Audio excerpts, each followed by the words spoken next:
ឆ្នាំឆ្លូវឆ្នាំមីឆ្នាំម៉ែឆ្នាំបុកនិងឆ្នាំចរាសីថ្ងៃអង្គារនេះឡើងខ្ពស់ត្រដែតតែម្ដងជំរាបសួរពុកម៉ែបងប្អូនទាំងអស់គ្នា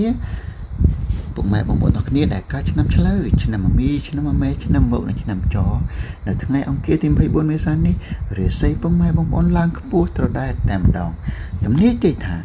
នៅថ្ងៃនេះពុកម៉ែបងប្អូននឹងទទួលបានលាភសំណាងគ្រប់ភារកិច្ចការងារទាំងអស់មិនថាតែការងារនោះលោកពុកម៉ែបងប្អូនធ្លាប់បរាជ័យប្រមាណដងហើយក៏ដោយទេហើយក្នុងថ្ងៃនេះដែរភាពជោគជ័យរបស់ពុកម៉ែបងប្អូននឹងរត់មករកបងប្អូនតែម្ដងពុកម៉ែបងប្អូនសូមពុកម៉ែបងប្អូនសប្បាយរីករាយអបអរសាទរទទួលយកនៅលាភសំណាងទាំងអស់នេះ